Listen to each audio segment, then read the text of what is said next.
isn't a show out there which showcases just the UK fighter. Me, obviously being a UK fighter, me struggling hard from the beginning to get fights and get recognised, I thought it's about time that we opened up a show which shows the showcase of the UK fighter, hence why we have Kudegra. This is the first time that anyone has ever put on a 12-fight card. We could put on more, but 12 fights we feel is enough to showcase Scotland versus England. We've got a heavyweight division, which is going to be starting in October, which is going to be an 8-man tournament. We've got a middleweight division, which is under 93 kilo, which is going to happen in November, and we've got a lightweight division, which is going to happen back here in Edinburgh. Yeah. The winners of each division will then move on to the next round, which will be held back at the same arena 3 months later.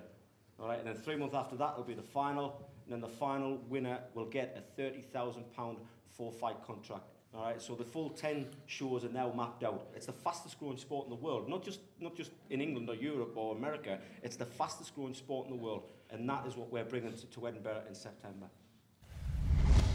I think we match up well, and if obviously I'm looking to beat Paul Cook on the day, anything that comes up past that in Kudegra, then I'll hopefully be involved in it. So, I think Ian Malone, he's a Brazilian Jiu-Jitsu brown belt.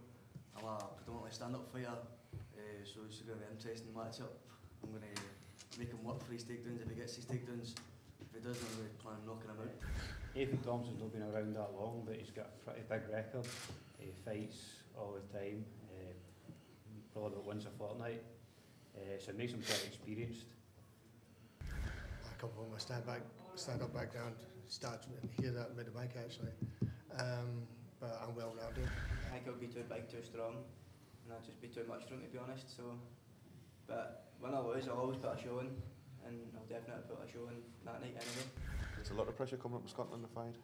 Yeah, definitely. No, I don't feel pressure at all. As Ian said as well, it's all down to sportsmanship. No, you go in the ring, you're in there to prove a point as well. I mean, you want to prove that you're being out of Scotland. You show me that you're fighting with heart, you're fighting with skill, you're fighting with sportsmanship, and I can see that you're doing your damn best. I will bring them back. I will bring them back. If they go in there with unsportsmanlike conduct, if they go in there just to take the money, lie down and die, they will never fight in Kudegra again. I've never quit, all right? I always have a layoff. I keep saying I've retired, but those who know my record, I've come out of retirement, I think it's 6 times now. and each time I've won a title, so you never know. So people have got to go out there, they've got to buy a ticket, they've got to support people live, they've got to go to the venue, they've got to watch them fight. Where can we get these tickets, Ian? Anybody that's watching, where can we go for tickets? You can go on kudegra.com. You buy them online there. There's also a number which you can call up and buy tickets over the phone. But kudegra.com, that's the place where you get the tickets.